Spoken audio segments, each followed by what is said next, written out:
You're listening to The Real Fan Review with Hav, Sanj, Al, and B. What's going on, podcasters and YouTubers? This is Hav here, one of your hosts from The Real Fan Review. Today with me, we got my brother B. Howdy. Yeah, and we got our man in the chair, Al. How's it going, everybody? Yeah, it's the three of us today, so we'll hold down Sanj until next time. And today, guys, there's no real news. Nothing major, nothing crazy came out in the news. So we're going to skip right over that news segment. And we're going to be talking today about the things that we saw this week and try to make me put some recommendations out there or to help you not watch something that's not worth it. We're also going to talk about that Mandalorian episode number 5, the Jedi. Yes. And then we're going to also give you our top 5 Fox Marvel movies now that is completely over and that we saw the New Mutants recently. And we'll let you guys know what the top 5 ones. If you've never seen these Fox Marvel movies, you probably have seen a couple of them. We want to tell you what our 5 are and see if they match up with yours. So let's get right into it. Let's get to the Mulan review that I have today because that is what I saw this week. And guys, I'm going to put a little disclaimer on here. I'm going to tell you Mulan is absolutely not worth your time, and you should not watch Mulan. Now, the disclaimer is, like, I wouldn't kill it or dog it like that, but because there's an animated version that's 1,000 times better, I will dog this one to make sure you guys watch the animated Mulan. Oh my God. I don't know if you fellas have saw Mulan on Disney Plus or if you saw it on rental or anything. You gotta thank the sanitation workers that they're able to take out the trash on Tuesday with this one. Hot take. Brandon, you saw it? Oh, I saw it. Oh my! I don't know if I saw it right, but I saw it. And it's not so much that it's just terrible, but it's freaking boring. I mean, there's a lot of stuff left off, and you miss Eddie Murphy's character. I forgot the name of the dragon that he played. Mushu. Oh, Mushu? Yeah. So listen, that movie was just terrible. Honestly, I mean, it was somewhat enjoyable, but at the same time, I just again kept comparing it to the animated movie. And I just there's no comparison between the two. There's certain things don't work. There's an extra villain in the movie that was not in the animated version that just kind of like it's pretty much hit or miss, pretty much the entire thing. There was a couple touching moments, especially at the end with Mulan and her father that I absolutely adored. And that's pretty much it. So for me, guys, Mulan, the live version, don't even waste your time. Just go ahead and rent the animated version or buy the animated version. You'll appreciate it a lot more than you do this live version there. I'm gonna do now what Mulan does the entire movie. Da da da da da da. This plays the one song over and over every time she takes a step. New scene. Play the song. Play the theme song. Play the theme song. There's so many good songs in Mulan. They took them all out to give the one theme song. And they overpowered her too, right? Like she does nothing wrong. Like she was almost like Rey in Star Wars, right? Like she could do everything. Yeah, wow. She was holding back the entire movie. Yeah, she's holding back the entire movie because she's been told to kind of repress her anger and her actual strength and skills to not dishonor her family. It's just like, okay, we get it. Yeah, it's just crazy, man. How about you, Al, man? You got to watch anything interesting this week and advice for the fans to not either watch or watch? Yeah, well, the wife and I were off for the Thanksgiving and everything. So other than get a little bit of shopping in there, we watched a bunch of movies. I watched Antebellum and Unhinged per you guys' recommendations. Oh, okay. So what did you think of Antebellum? Antebellum was cool. I like the twist because I didn't see that. I didn't see it coming. I don't know if you guys saw that coming. I didn't see it coming. No, at all. I thought she was flipping through I thought it was like somehow because she makes the reference that our ancestors haunt our dreams so that they can move on. So I thought it was going to be something along that, somehow the ancestors had been reincarnated or something. See, that's the setup because they did that in the beginning of the movie. They put that little phrase in the beginning of the movie, so it's the setup right there, man. Yeah. So that's what I thought it was going to be. So when they did that twist, I was like, huh, that was it got me. So I like that. Yeah. I thought they all did pretty good too. There wasn't any time where I felt bored in the movie. No, right? No, it was real good. All the characters, all the actresses. What's the name was in it? Man, Precious. it was Precious. She was in it. Yeah. She did a good job. But it was interesting. It makes you wonder, like, are there places in some of these southern and Midwest states where they occupy a lot of land, like, or just any place where they occupy a lot of land like that? Can something like that even happen nowadays? Like, because technically, Brandon, if you just Al's not going to the woods no more. oh, kid, I'm not yet. That was happening in a Civil War reenactment. Like, all they had to do was cut off their cell phone, and that was it. Yeah. Al, how crazy was it when she was in the older times, and then all of a sudden his cell phone went off? Yeah, that's what I was like. What? I was like, yeah, we were like, wait, what? Right? Because she said her name was whatever they told her name was, and that's kind of threw off everything, man. You know what I mean? Okay, that was a good movie. So if you guys haven't seen that movie, go watch it. It's definitely a good one to watch. Then I watched Unhinged.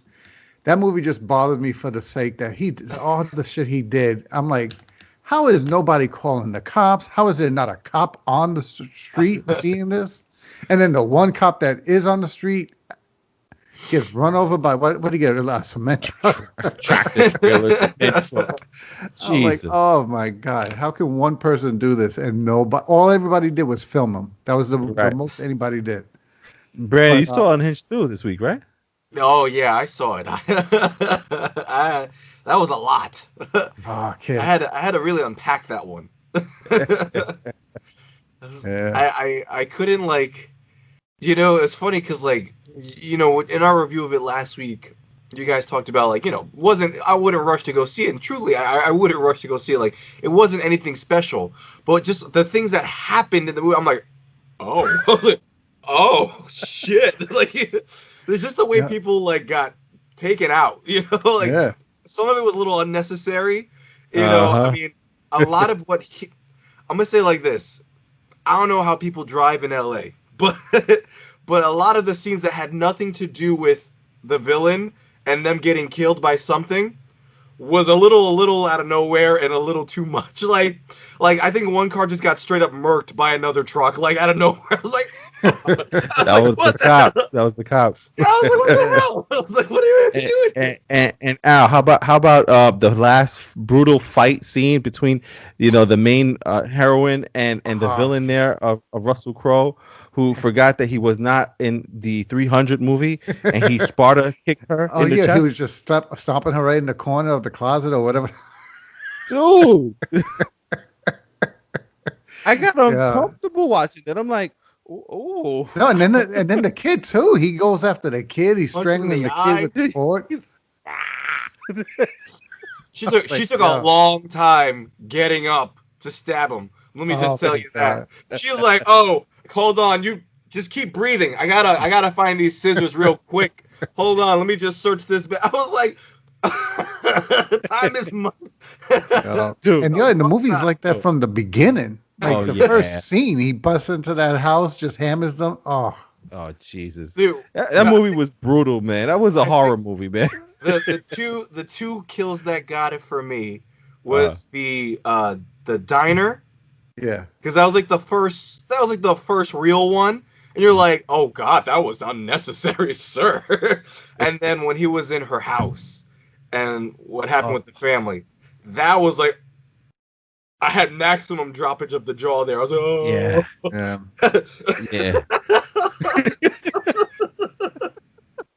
I was like, oh. He said, "Look what you're doing! Look what you're doing! Look what you're doing!" That's what I was thinking. I didn't want to laugh, but that's what I was thinking about. When you grab someone's hand, and you make them smack themselves, and you go, "Stop smacking yourself."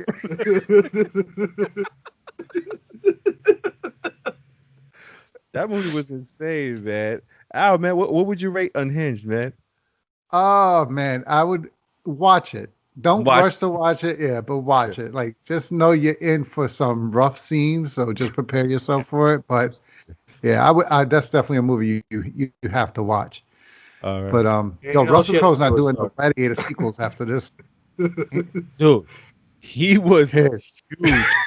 You know, dude, Yeah, I had to look at the credits again. I was like, that was Russell Crowe, right? Like, yeah. we have come a long way from Spark. Oh, wait a minute. Russell Crowe wasn't in 300. No, That was Gerard Butler. Yeah, no, he did Gladiator though. He did Gladiator. That's what I'm talking about. My fault. Yeah. Gladiator. That was still Oh. That 25 was a years. Sparta kick though. Yeah. That was brutal, dude. I was like, he just kicked that girl. You know what was kind of cheesy though? Because when they showed the scissors in the beginning of the movie, I was just like, oh God, these scissors are gonna play a role in the end somehow. And sure enough, she found them or had them on her. I was like, oh God, cheesy.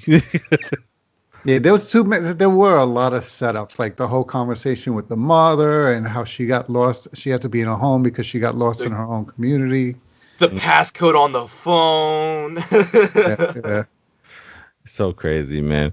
Now, did you guys catch anything else, or pretty much that was it? Because that, for me, all I got to watch this week was Mulan. I had papers and homework to do, so I couldn't do anything else, man. No, that's about it for me. Yeah, the one other movie I got to see, it was like one of those, I think it was like Friday or Saturday night. I couldn't fall asleep, so I just threw on a movie on Netflix, The Invitation.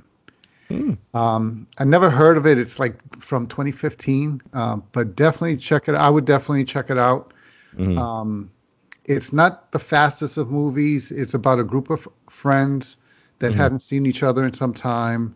There's a couple that were part of the group that are now divorced, but they had a kid. There's an issue. There was an incident with the kid that plays a factor into the plot of the movie. Right. So definitely watch it. Just know you're gonna watch a slow movie. It's all a lot of dialogue until the end. But it's just interesting. I thought it was a good movie. Definitely watch it. There's no big name actors in it. Right. So nobody for me to say in particular, but they all did good jobs. The movie I thought was well acted, and it just makes for an interesting take on what we would do when going through loss. Wow. Yeah. All right. Because basically Invitation on that's Netflix. yeah. Oh yeah, definitely watch it. It makes you think what to what extent you would go through to cope with loss. Wow. Oh, I did see it's a limited series on Netflix, The Queen's Gambit. It's How actually is it? Okay. it was really good. I actually heard a really lot liked- about that. Yeah. I actually saw it all in one day. That's why I forgot about it. But I saw all of it, and it was really good. You know, it's I think maybe not what you think of unless you see a trailer for it. You know, like I spent the last 2 weeks passing it on Netflix just because like I didn't like read the description or anything like that. I thought it was like a period piece kind of a thing. And Right. while it can stand to be some kind of period piece, like I thought it was kind of like The Crown at first. You know, that's why I kind of passed over it because I like historical things, but I need like the time to watch historical things. So I was Right. like, oh, when I get the time, I'll watch it. And I actually read the description. I was like, oh, it's about chess. I'm like, all right, well, I like chess and stuff. So, you know, the series follows like a chess prodigy as she, you know, basically it's in the 60s. So at a time when it's not very fond of women working. Right. And, you know, the idea of women in chess in general kind of a thing. So, you know, the first kind of starts of the show is her being looked down upon by her adopted family and such because she's a woman, you know, who wants to essentially make money where that's usually the husband's job or a man's job. So she should be in school, she's thinking about boys, fashion, you know, hanging out with her girls. And she wanted to do the opposite. She just wanted to play chess, all this thing, because she learned how to play and she knew she was good at it. And you just kind of follow her journey as she becomes like this chess mogul, you know, and how she kind of rises up the ranks. I don't know if it's based off a true story. I don't think it is. Yeah, I was about to ask you that. I was just about to I ask you don't about the think story. it is. But it could be. I didn't really grasp on that or not. But the story itself, like how she gets to kind of like the what you would think is like the championship level, you know, against a Soviet kind of a thing. Her story of getting all the way up there, and this is the 60s, is actually really good. It's an awesome story to watch. Oh man, that's a great recommendation there, man. I keep seeing it on the Netflix. It's like the #1 show to watch. And I always bypass it for Hip Hop Revolution. So I thought it was something different, so I kept passing it too. I thought it was like The Crown, and I was like, right. one of these days. That's awesome, man. And then we'll get to now the main thing that we saw this week. That will be The Mandalorian Season 2, Episode 5, The Jedi. Mm-hmm. Now, guys, I'll be the first to tell you the truth there. I know nothing of Ahsoka. I know nothing of Star Wars Rebels, nothing of Star Wars, anything else besides the actual movies themselves. This episode was awesome. Yeah, it was a movie. It was a good hour. From the beginning of this one, and this is one of the longer episodes, right? It was like 49 minutes, 50 minutes almost. 57 minutes. Oh, it was an hour almost. All right. Wow. So, listen, before we continue forward, you guys already know the Jedi, Ahsoka's in there. We're going to, let you know we're going to do some spoilers now. Go right into this. So if you haven't seen the episode yet, get on your Disney Plus and just watch the episode before listening to the rest of this. It's well worth the wait to listen and watch, that episode first, and then come back to us and hear what we have to say and see if it matches up with what you think about the show. So let's get right into it. Al, man, tell me your thoughts of the Jedi. Yeah, it felt like a movie. That's why I think you maybe slipped and said it, because it felt like the visuals, the way they went into presenting her as Ahsoka, like it, for a live adaptation of what she looked like, they did a very good job. Rosario Dawson, man, she killed it. The training she must have gone through to do the moves, to do the fighting. They did a real good job. They did service to taking an animated character and bringing them live action, because you felt like this was a true character, not like, oh, they're trying too hard here or there. They did a good job, and it felt like she was a Jedi the same way you would have felt that Obi-Wan was a Jedi or any of these other characters. So I thought they did a real good job, and I like the way they, again, stood true, because from what I understand, she's more of a physical fighter, more than just relying on the lightsaber. Right. When you see a lot of the old Jedis, like even Luke and everybody, you see them more fighting with the saber than more any hand-to-hand. Whereas Ahsoka Tano, from what I understand, she was more of a balance between the two. She fought obviously with the sabers, but she was more also known for her martial arts skills. So I was glad that they showed a little bit of that in this. Yeah, I heard that she's known for her martial arts skill and also her creativity with what she uses as in the battle scenes. Like even in this episode, there was a part where she cut down the sides of a tree, and then she kicked out the middle part to attack the guys going after her. Now, Brandon, I know you do know a little bit more about like the Rebels show and also some of the other Star Wars off the movie screen. How did Ahsoka come out to you on this episode there? Oh, it was absolute perfect, and I mean it takes from the fact that Dave Filoni was the one who directed this episode, and definitely. He was the one who created Clone Wars, the series. He's her maker basically. So it was a perfect marriage between the two. Like, he just knew how to write this episode for Ahsoka, and to make the Mandalorian kind of expand from there. This definitely looked like a pickup or pilot for her own spin-off, which I would definitely be for, because I think this is the perfect platform now to do this. I know we talk about the Star Wars movies, but I think Disney Plus really has a new niche on its hands, where it allows you, just like with Marvel, allows you to expand the universe without waiting for a movie or having episodic views of characters you may not know so well. Because if you think about it, if for people who don't know Ahsoka, and this was her introduction into the thing, you can now build a whole series off of her, getting to know her and having an episode going about the past, how she was Anakin's Padawan, how she worked with Ezra from Rebels, and kind of seeing their two paths and how they might have related to each other. She mentions in training of, I don't know if we want to say his name yet, because he has a name now, Baby Yoda.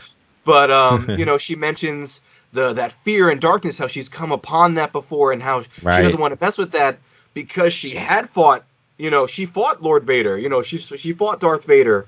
Right. She was Anakin's Padawan. Ezra was kind of going down that path for a little while. So it's cool how all the stories around her intertwined. So now if she was to have her own show, you can see where it builds from there, because that's something fans do want. You have Obi-Wan coming in the future, maybe a Boba Fett show coming as well. So I think this is a great market area to have something like that, where you don't have to have a movie, wait 5 years for the movies to come out. Now you can have all these shows that Dave Filoni can now direct this show, and have Jon Favreau keep going on the Mandalorian and kind of keep going from there. Yeah, absolutely, man. And now, Al, Brandon kind of led us into this. Is this episode was basically something that was being built up from the beginning of this season, which is he's trying to get, let's get Baby Yoda. His name is now Grogu. Grogu. So Grogu, the whole season has been trying to get him to a Jedi, and he finally got her to the Jedi. So after seeing, like Brandon said she sensed fear in him and the attachment to the Mandalorian. What's your take on what's going to be happening next, or as far as what happened there with Grogu and the Mandalorian with Ahsoka? See, I got a little confused because with the episode in that sense, only because I thought with the talk being that she was going to get a spin-off show, or giving Ahsoka Tano her own show, I thought a good premise would be that she took over training Grogu. Right. So I thought that, and you hear I don't know if you guys heard it, all this talk about the show is supposed to take a turn mid-season and have a different tone, a different spin on the show. Yeah. So I thought this was going to be that different spin, that we lose Baby Yoda. I thought he was leaving to then now be trained by a Jedi. Right. So the fact that it's not going to be Ahsoka Tano is throwing me for a loop, because now she's talking about, take him to Tython and have him go there and put him out into the Force and have a Jedi pick up and come train him. Are they now setting up the Obi-Wan show? Is the Obi-Wan show going to be about Obi-Wan training him in the ways of the Force and so forth, and continuing his training? Because they allude to the fact that Yoda was training him when he was at the Jedi Academy. Council in Coruscant, right? Yeah. So it threw me there, but because I can't see the show continuing to be. I mean, they've had success with it, so that's why I think they're running with it. But I can't see the show long term, 4 seasons from now, still being about him and Grogu. Yeah, they have to grow from this. Yeah. Yeah, because if the show is supposed to be about him and the Mandalorian way, you can't have him and a little baby all the time. It's good the first season or two to introduce us to everything. But at some point, it's just got to go him on his own. And I thought this was going to be their opportunity of saying, all right, guys, let's move past Baby Yoda and get into the Mandalorian. And I thought this was going to be that spinoff. Yeah, man. I mean, for me, I thought it was fantastic the way they showed, that interaction. Even without knowing much about Ahsoka, I knew the fact that she was part of, Anakin Skywalker's fall to being Darth Vader and also witnessing it. So for her to say, I'm not training him. I've been here. I've done this before and I've seen what happens. You know what I mean? I felt that as just a Star Wars fan, and I was just like, oh, okay, I see where this is going. And I honestly kind of hope that he wouldn't have to actually go with her off on another thing, because I didn't want it to be almost like a pass to football and now Grogu's part of her show. Yeah. I wanted because I do feel like they're gonna make her. I mean, you got Rosario Dawson here. She's a great actress. So the chance to have her playing this character does lead itself to its own show, on top of maybe the Boba Fett show and the Obi-Wan Kenobi show now. So, I don't know. I just didn't want them to pass him on. But at the same time, I am kind of getting now run down with the whole the whole Grogu or Baby Yoda here with the Mandalorian. It's like it's going to have to pay off at some point, unless this whole series is the Mandalorian and Grogu. You know what I mean? Like from here on out, this is just going to be those two going on in these missions from here on out. I'm interested to see where it goes. But how about you, Brandon? Like, what's your thoughts on the Grogu's pretty much next step here is not with Ahsoka, but most likely being found by another Jedi, which could be, I thought they were hinting at Mark Hamill's, Skywalker finding him over there, or Luke Skywalker finding him or going to him. I also thought about Obi-Wan Kenobi, but I wasn't sure in the timeline if Obi-Wan Kenobi is there. I think he's gone now because he's gone already at that moment. Yeah. Oh yeah. Yeah, this is after. So this is right. This is right after those movies. Oh, this is right. That's right. This is after Return the of the original Jedi. trilogy. Okay. Yeah. So I mean, do you think they're hinting at Ezra also, Brandon? I mean, because they mentioned Ahsoka. I to be honest, so with Ezra, because she mentioned Grand Admiral Thrawn, and part of the Rebels show was that at the end, that last episode, Ezra and Thrawn both disappeared, and they went into like the future, and I don't know if this future is where we are now and or after it, but it was her and another character called Sabine looking. They're going off on a quest to find Ezra. So I think this might be after that. So maybe they're still looking for him. So I think this is what that spinoff is, for her to essentially find Ezra and Grand Admiral Thrawn. But I feel like in terms of what you guys are saying, I actually kind of feel like this is going to be the last season for Grogu.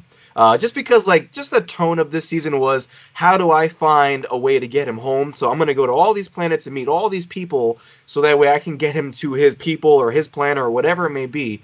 So I have this, feeling that the next episode is, because, they have that tracker on the ship, on the Razor ship, Crest. yeah.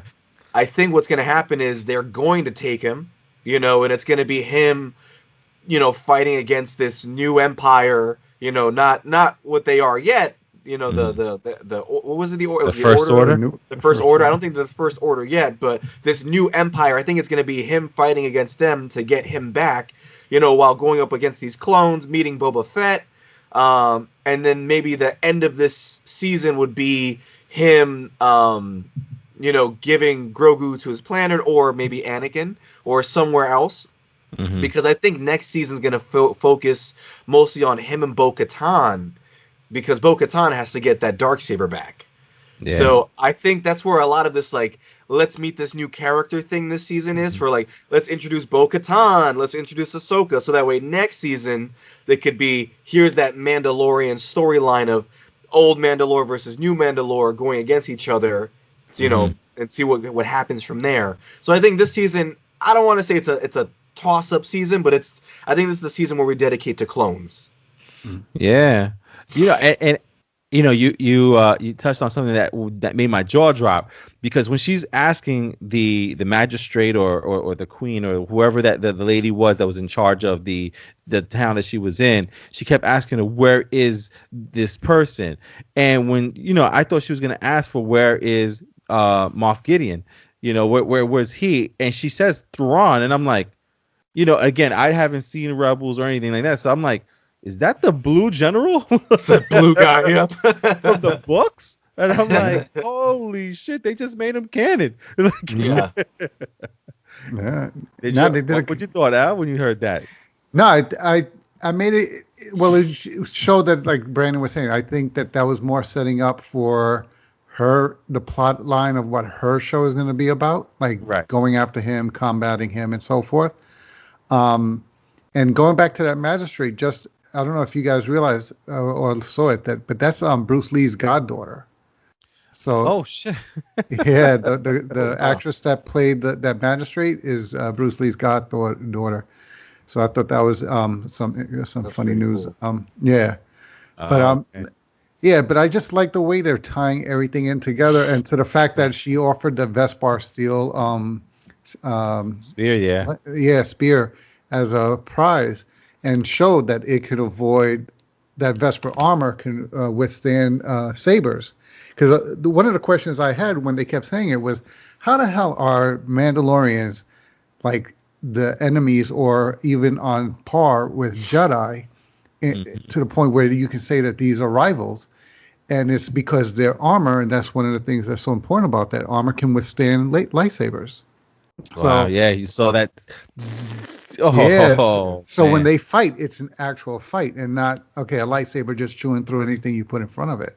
Mhm. So I thought that gave a good premise again to the story and so forth. So, but in terms of bringing Thrawn into it, I just want to see I want to see where they're going to take that show because I don't Mhm. think, like Brandon said, I think, and I like that, and I would rather see that where the continuation of the Mandalorian show is about restoring Mandalore, Mhm. and then let her show be about Thrawn and what's going on there. Yeah, man, I honestly feel that way too, man. I feel like this whole episode was, first of all, was amazing, but at the same time, a lot of little drops to kind of get us interested in seeing more of the story. Because to me, this felt more like an episode of Rebels rather than The Mandalorian. It was like name dropping Ezra, the Thrawn, Ahsoka was in Yeah.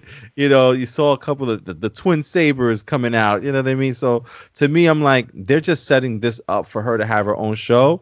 And her own show would be, like Brandon said, to go find Ezra, who's most likely with Thrawn, and it's just going to be a crazy thing if they ever do that as a series on its own. I would 100% watch that show. So, Oh, yeah.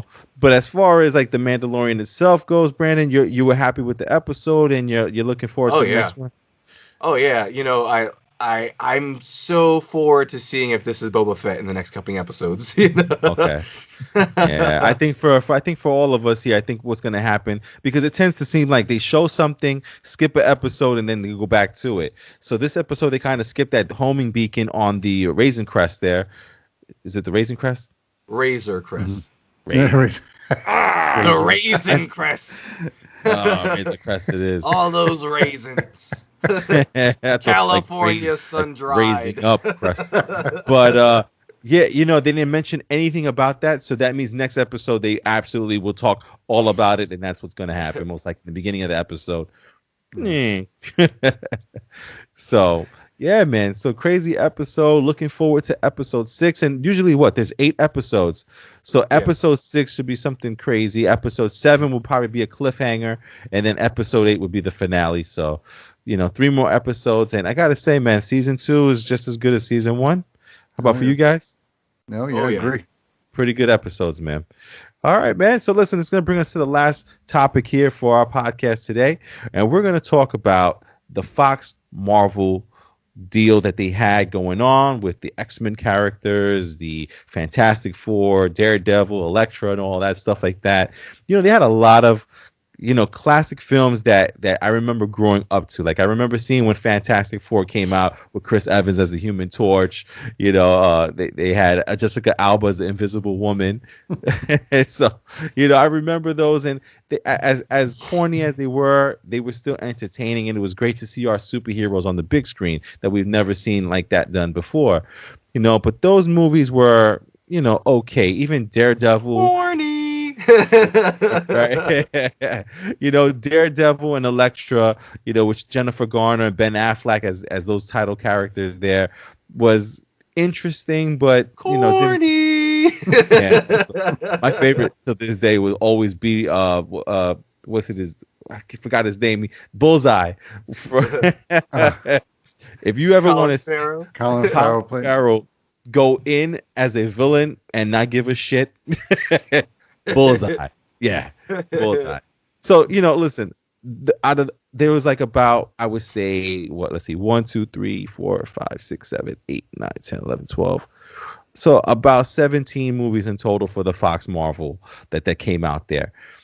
We won't give you a complete rundown of our rankings for all those movies. We're going to give you guys our top 5 rankings of movies that we think you should see. Now, they may not be the, 10 out of 10 is our number 1. I'm talking about something that you would want someone who's never seen a Fox Marvel movie to be like, before Disney, there were these movies. You know what I'm saying? Before the MCU, or even while the MCU was going on, there was these movies that kind of killed it also. So, Al, I'll let you go first there, man, with your numbers 4 and 5, and we'll go slow on the 3s. So your 4 and 5, Al, for your Fox Marvel movies. What are your 4 and 5? Well, number 5 was X-Men: Days of Future Past. Okay. I like that movie. The bringing in the Sentinels, making them, instead of just being huge robots, being machines that could adapt to the mutant that they were fighting, and that's why they were so intimidating and so challenging to the X-Men.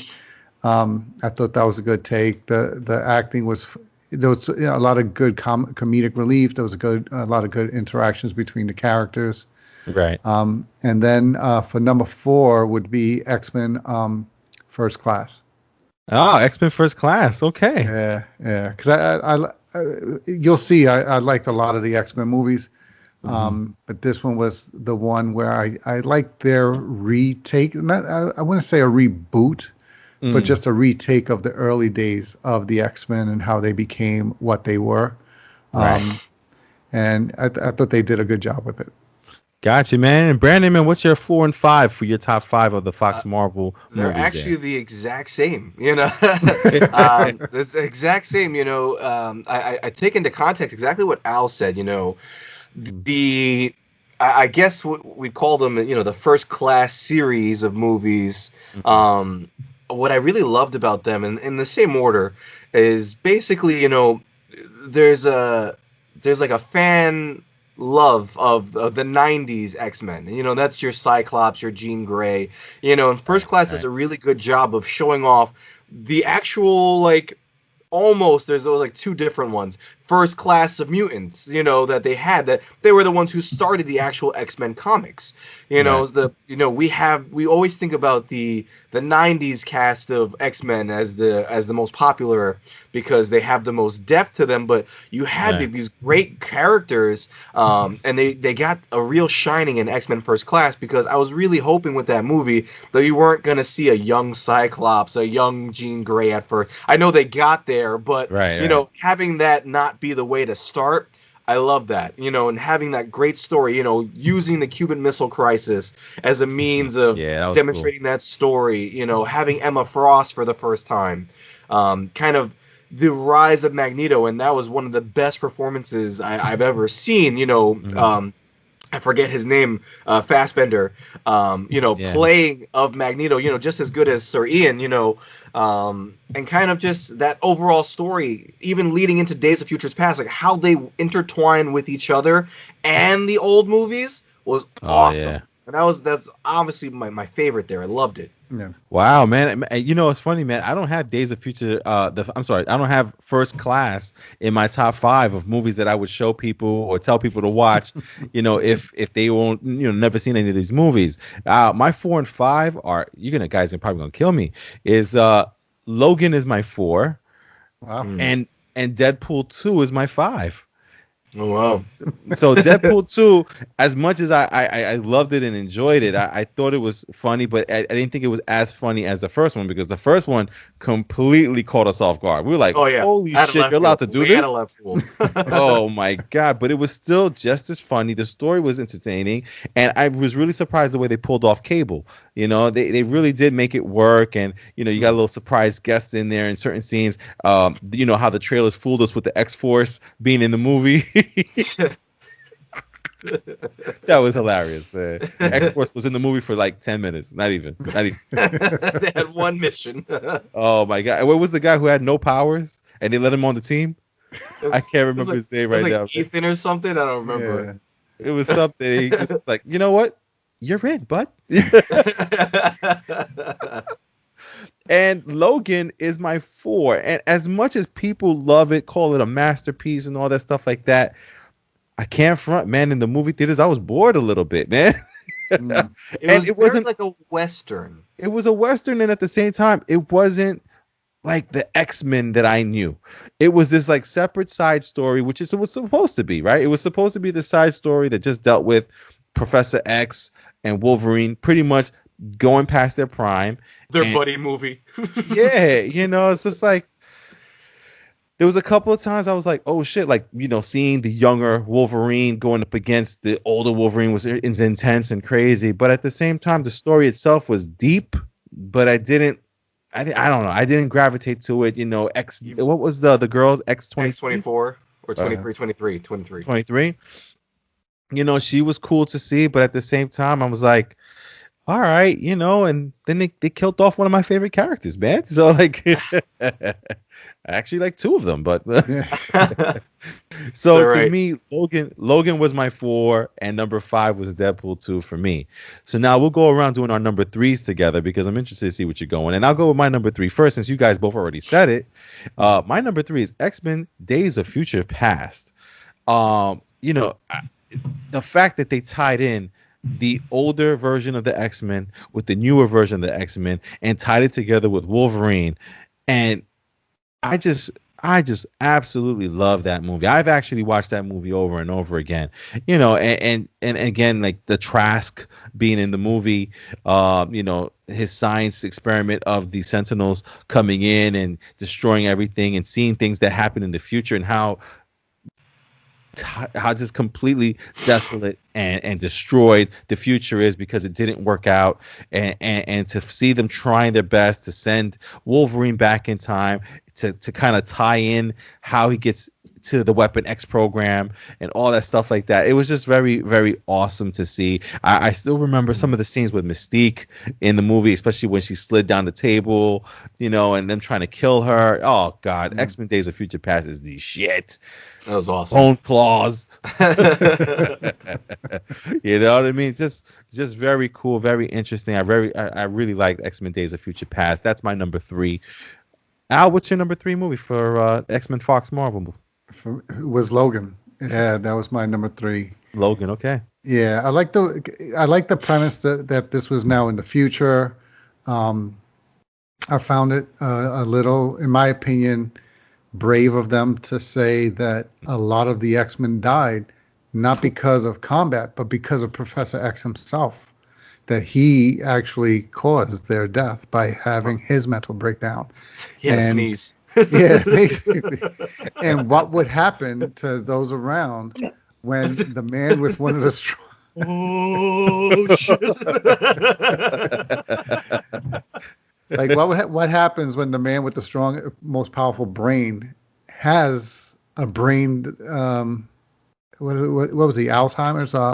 He was suffering from something that was affecting his brain. So right, during one of those, they foreshadowed that thing, right? From X-Men 1? No. X-Men 1, remember when he had problems with Cerebro? And he almost affected all the mutants at the same time? Oh, wow. They all kind of felt it or something like that. Was it X-Men, the first one or the Last Stand? That was the second one. It was the second. United. Oh, right, X2 when he was in Cerebro. Yeah. Wow. I was just like, oh, wow, he can control or hit off every mutant in one shot.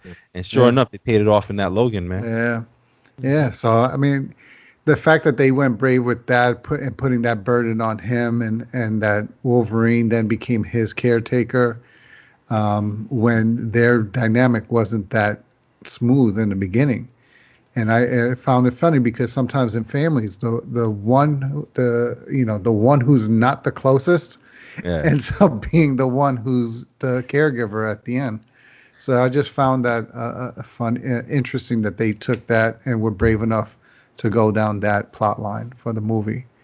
Plus with everything you said, like showing a new Wolverine, the fact that they were using genetics to recreate these guys and so forth. So.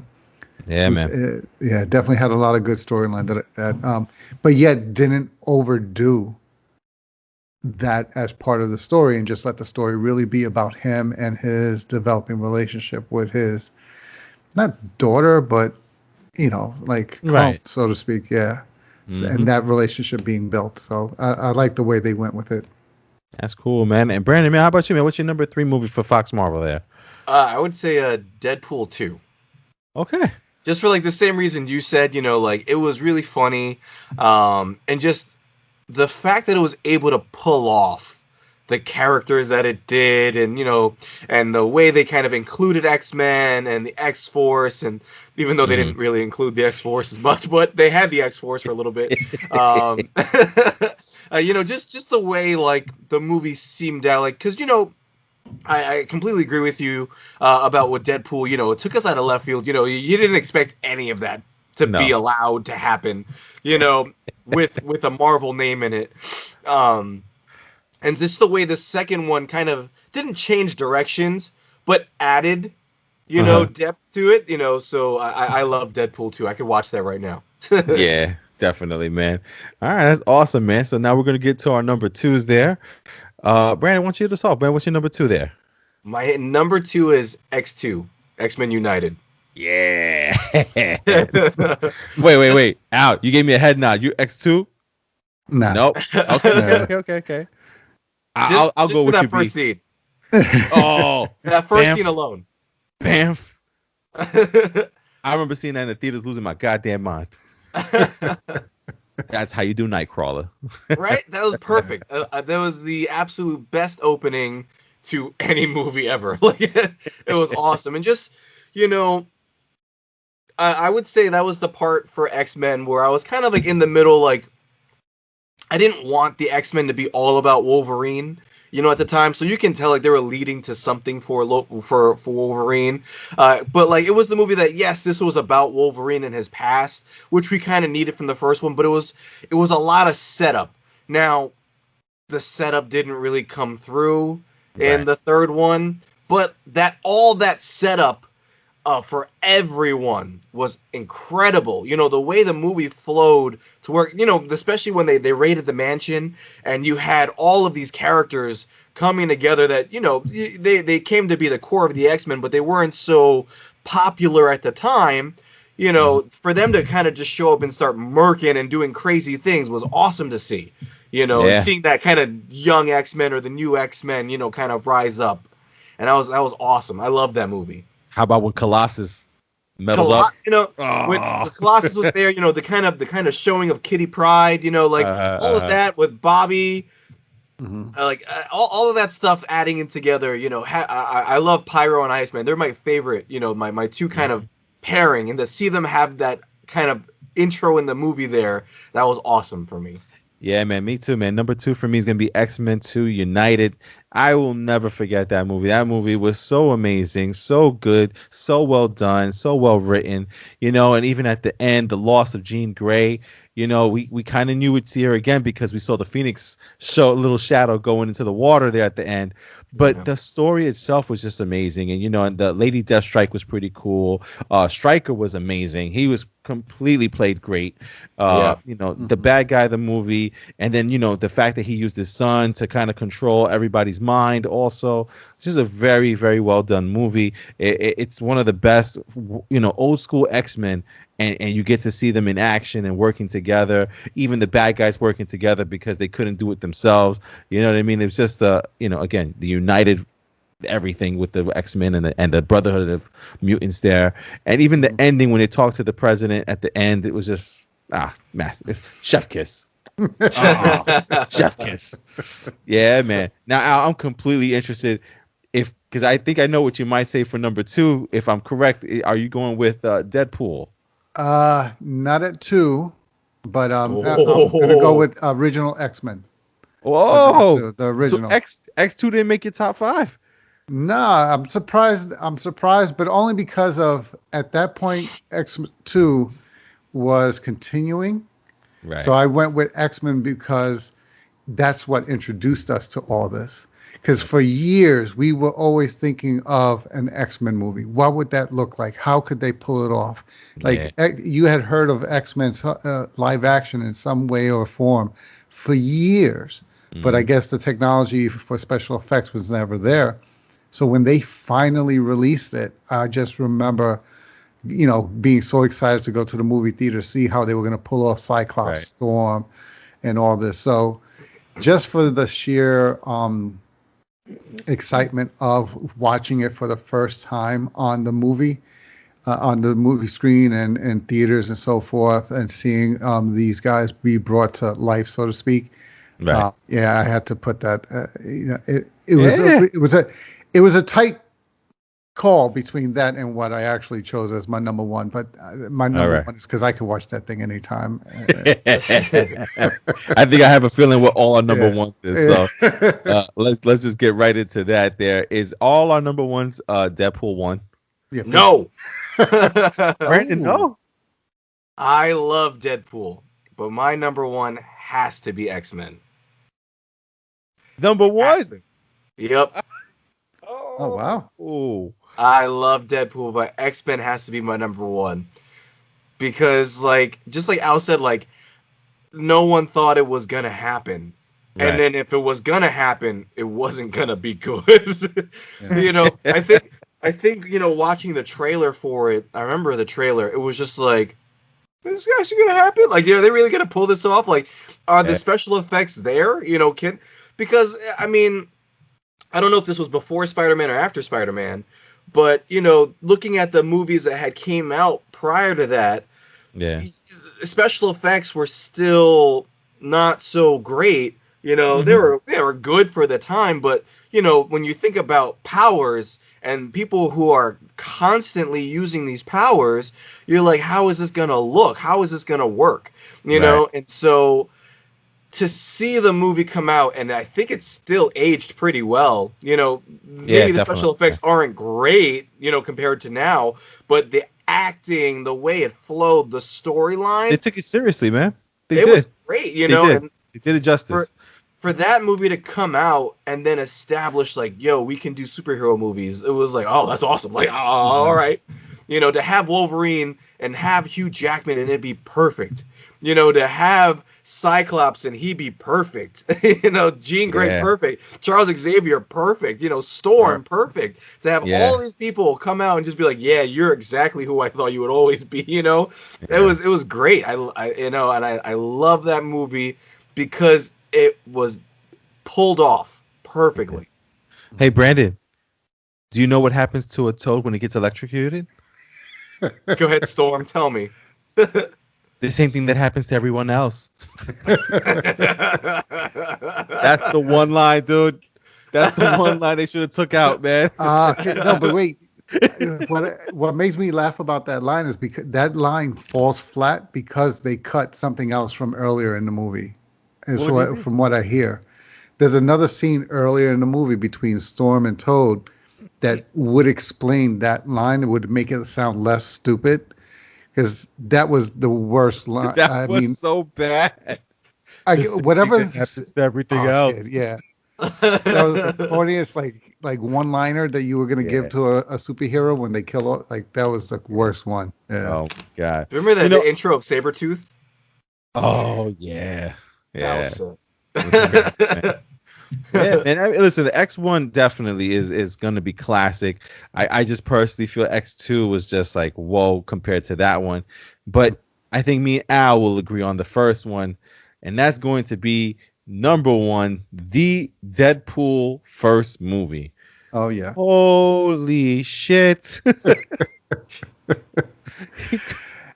I knew they had me when he goes, when Colossus is dragging him in the street when his hands and his feet are broken. He goes, I'm taking you to Professor X. He goes, which one? McAvoy or... The timelines are so confusing. I was like, oh, shit. Oh, man. There was so many lines, so many, like, crazy things. The fact that the last fight was on a helicarrier from the Avengers. I mean, yeah. How many times him breaking the fourth wall and everything? Oh, Lord. Wait, who forgot to wear their brown jeans? Who forgot to wear their brown pants today? Everything about it, man. It was just amazing, funny. It was Deadpool, man. It was everything that you would expect. You laugh your ass off. You know, you thought it was just rated R because it wanted to be cool. No, it was rated R because it needed to be. Oh, yeah. Al, man, tell me about your thoughts on your number one movie there for Fox. Same thing, man. Like I said, like just going in there, watching Ryan Reynolds play a character that you would think somebody looked into the future and said, all right, that actor is going to be this age, he'll be perfect for this role. Let me write this role for him. Yeah. Because like without, I mean, even though you never see him you see him most of the time is under the mask. You see and hear Ryan Reynolds. That's what Ryan Reynolds said about himself. Like, yeah. Oh, like, who's gonna play in this movie? I am.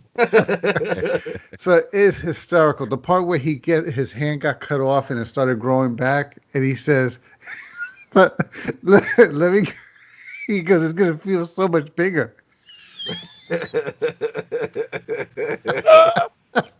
I'm like, are they really putting these lines in this movie? Kids were gonna watch this. It's I'm like like, comic book movie. and like I forget the blind lady's name, but the way he just goes at her and it's He said he started crop dusting her. there was nothing off limits for this movie, No, and man. it made me just love it even more for that. Yeah, man, absolutely, man. Those movies are great. And you know what? Like, just really quick, if you guys can recall, since we all saw New Mutants. Where does New Mutants really fall towards the end, or you still think there's movies that are worse than New Mutants? I think New Mutants and Fantastic Four 2 are on the same level. Right, like they're around in the middle, like lower and bottom middle. They're like right before Iron Man 3. Yeah. Oh. and what would you be with your worst, man? Would it, like, I'll give you some of the options for worst, man. That they say Fantastic Four, the newer version, which was Fan Four Stick, the commercial. Everybody was killing it because they made the A look like a 4, so it was like Fan Four. That one was pretty bad. X-Men Origins was pretty bad. That one was horrible. That was pretty bad, man. Elektra wasn't that great either. Daredevil was horrible. I think for me personally, I think the worst one is probably X3, The Last Stand. That one's pretty bad, man.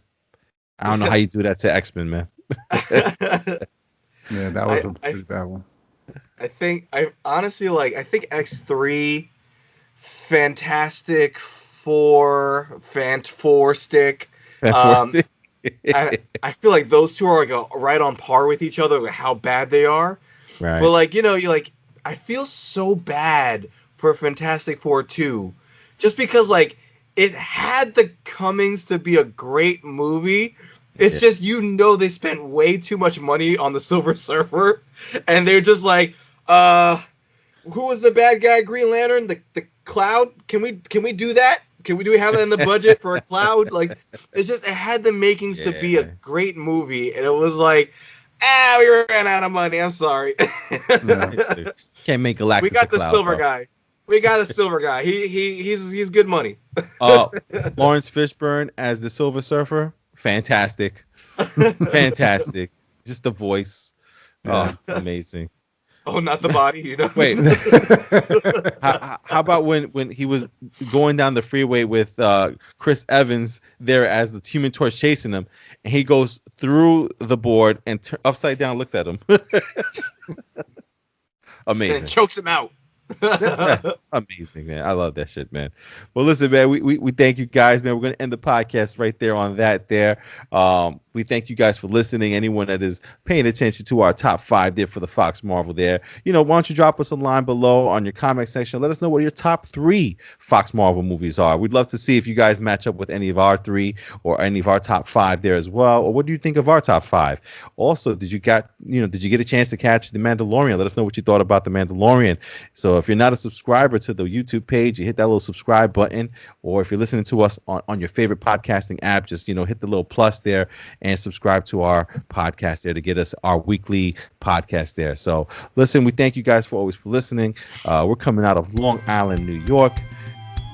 Saying goodnight will be my brother B. Adios. My man in the chair, Al. Have a good night, everybody. And myself, Hav. Again, thank you so much. We'll catch you on the next episode. Till next time.